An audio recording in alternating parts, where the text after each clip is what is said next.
A very good morning to all of you, dear students. I am Mr. Devrok Anand, TGT English, Bhavara Devra, Saraswati Vidya Mandir, Noida. Our topic today is simple present tense. So we will start simple present tense today. Let us see. These images show the usual habits of students or the students in picture, right? Like the boy plays football, the girl writes something, the man eats, and the baby sleeps. Okay. Now let us see further.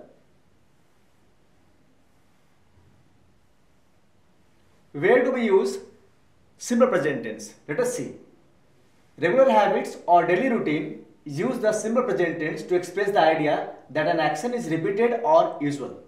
The action can be a habit, a hobby, a daily event, or something that often happens. It means that when there is some usual habit like I play soccer. So this is usual habit. So this will be under the simple present tense. In the same way, the school opens every morning at 7 am. What does this signify? This signifies that the school opens every morning. So this is also usual habit, usual event, Third is, he always forgets her bag. She always forgets her bag. Then what does it mean? Means it is his usual habit that he forgets about his bag. Okay. Next is, every 12 months the earth circles the sun. So this is also the event which is repeated every time. So it is all are the usual events. Every 12 months the earth circles the sun.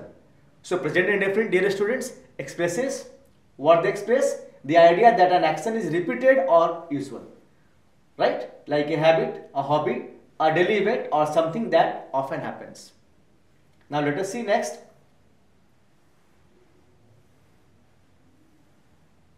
The second fact about simple present tense is facts or generalizations. What is this? Let us see. The simple present can also indicate the speaker believes that a fact was true before is true now. Means whatever the fact was true in the past is also true in the present time also. And now will be true in the future also. Right? It is not important if the speaker is correct about the fact. It is also used to make generalizations about people or things. Let us see how. Cats like milk. So cats like milk was true in the past also, is true in the present also, and will be true in the future tenses also. Right? Similarly, second sentence, Caracas is the capital of Venezuela. Capitals never changes. If they change, we are notified about that. So it's a very usual thing. It was true in the past, it is still in the present, and will remain in the future also. Windows are not made of wood. So if it is, as I have told you, the speaker is correct about the fact or not, it is not important. But windows are not made of wood. If the speaker is saying, you have to believe that. Right? Let us see the next one. Use scheduled events in the near future. Let us see about it. Speakers occasionally use simple present to talk about scheduled events in the near future. This is most commonly done when talking about public transportations, but it can be used with other scheduled events as well. For example, the bus leaves tonight at 6 pm. Though this is the time referred to future tense, but it is expressed in simple future tense, simple present tense. The bus leaves tonight at 6 pm. When do we board the plane? So this is also the usual event, right? The party starts at 8 o'clock. This is not usual, but will start at 8 o'clock. But it has been shown as the scheduled events in the near future. Let us see next. Yes. The simple present tense is used with adverbs like always, often, usually, sometimes, rarely, never, and every day. So these are all students' adverbs, and simple present gets used with these adverbs. If we frame sentences, it will be I always come to school by car. So here always is an adverb and the sentence refers to simple future tense, simple present tense. Next, often. I don't come here very often. So often is adverb here and the sentence is in simple present tense. Next is usually eats breakfast at 7 a.m. So the word usually is adverb here and the sentence refers to simple present tense. Similarly, sometimes I go to party. She rarely cooks. He is never late for class. They sleep early every day. Every day here is adverb and the sentence refers to simple present tense. Means these adverbs are also used with the simple present tense, right? Let us see next. Here we have some grammar rules for the simple present tense. To form the simple present tense, we add s to the infinitive of the verb in the third person singular number like he, she, it. It is very important to remember that when the subject is he, she, it and other singular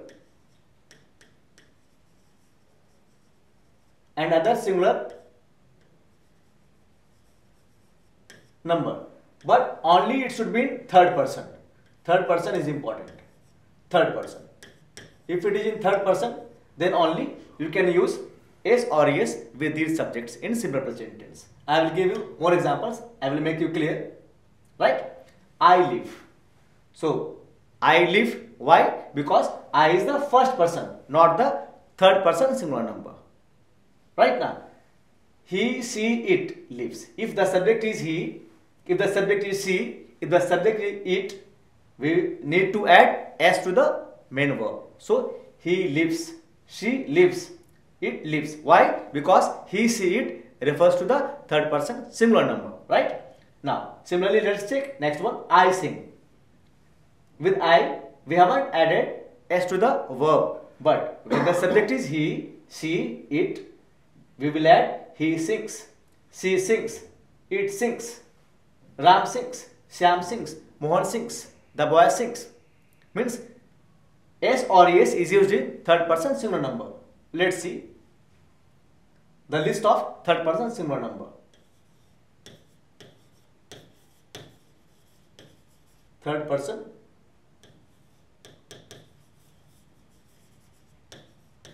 singular number means he, she, it, Ram, boy. So with these subjects we add s or es to the main verb. Right now, if the sentence is in simple present tense. I hope you understand it. Now let us see next.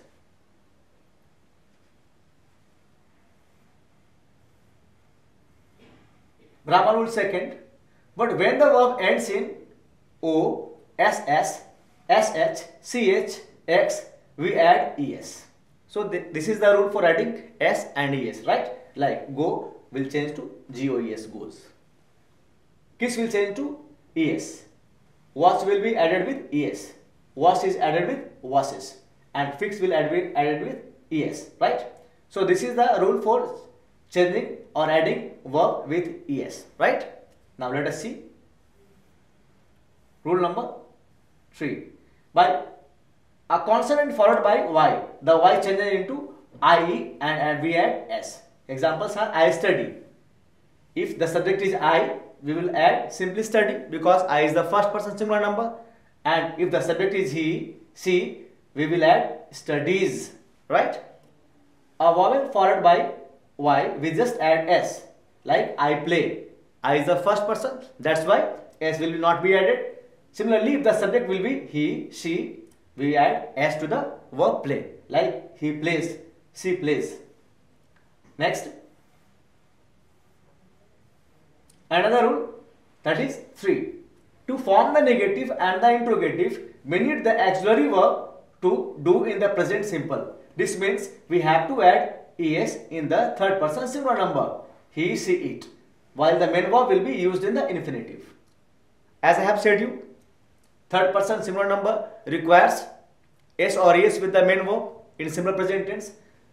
But first person, second person and third person plural number does not require s or es. Right now. Now we have to memorize one thing, that we only use does with the third person singular number subjects. For example, let us see where is does used. So does is used only with the third person singular number. Singular number. Example: he, she, it, etc. And with all other subjects, we need to add do only. Like I do, you do, they do, right?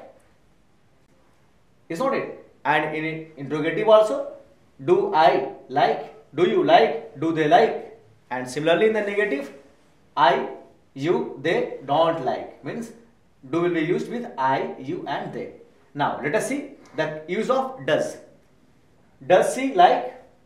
Does he like? Does it like? Means all these are third person singular number. That's why we are adding does. And these are not third person singular number. That is why we are adding do in interrogative. In negative, the same thing happens. When we find third person singular number subjects, we simply add does. Right now, she does not like, he does not like, he does not like. I hope you are understanding. Now let us see next.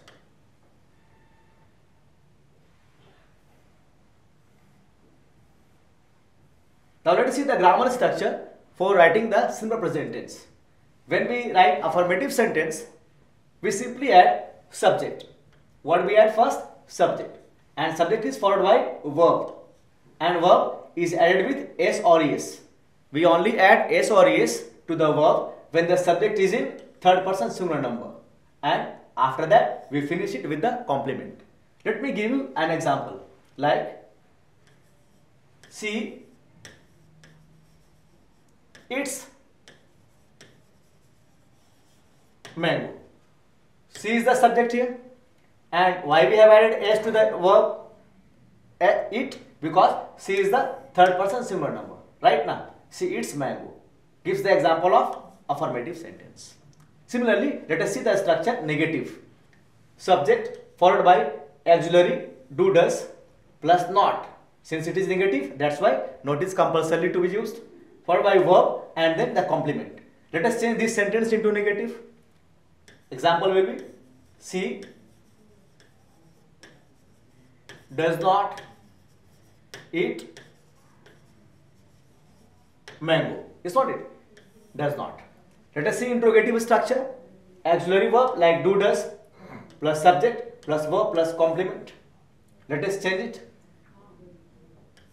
Does she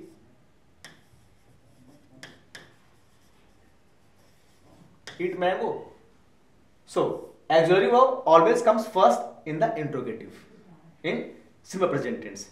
So you have to learn this structure. This structure is very important if you are framing sentences in the simple present tense. Now let us see further. So these are the examples. As I told you, I live, you live, he lives, she lives, it lives, we live, you live and they live. You must see here that only s or es is added with the subjects which is in third person singular number. He is in third person singular number, she in third person singular number, and it also in third person singular number. That's why s is added with this subject when it is in simple present tense. Look here in the negative also. He is the third person singular number, she is the third person singular number, it is the third person singular number. That is why it is added with does. Does. Does. It does not live, she does not live, he does not live. Again in the interrogatives, let us see. Here is the third person singular number, she is the third person singular number, it is the third person singular number.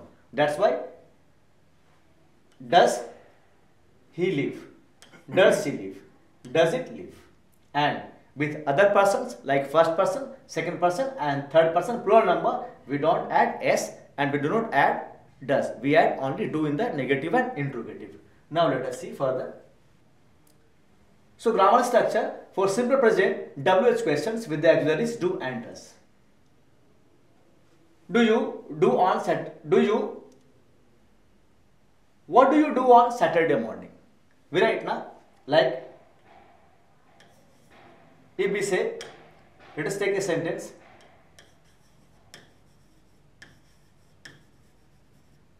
Does Ram eat bread? Okay. If we have to change in WH, so we simply add WH followed by the interrogative sentence. Why does Ram eat bread? So this is WH interrogative. So when do you go to school? When do you go to school? When does he play? What does he do on weekends?